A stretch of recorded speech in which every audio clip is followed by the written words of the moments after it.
Terribile schianto frontale questa notte in strada del Friuli, nessuna speranza per un ragazzo di 21 anni morto sul posto. La tragedia è avvenuta intorno a mezzanotte. Matteo Millo, il nome del giovane motociclista.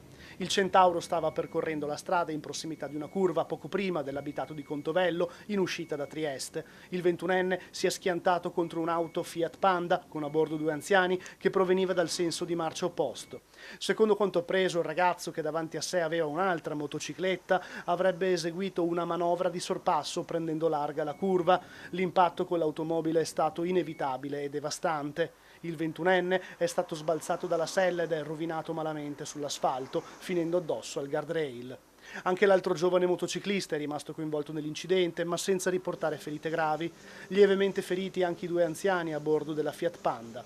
Sul posto sono arrivati i sanitari del 118 con ambulanza e automedica, insieme agli agenti della polizia locale per i rilievi dell'incidente e ai vigili del fuoco. Il giovane era in arresto cardiaco, inutili le manovre di rianimazione, troppo gravi i vari traumi riportati al torace, all'addome e alla testa. I medici hanno soccorso anche l'altro Centauro, che non aveva potuto evitare l'impatto con i mezzi che aveva davanti a sé.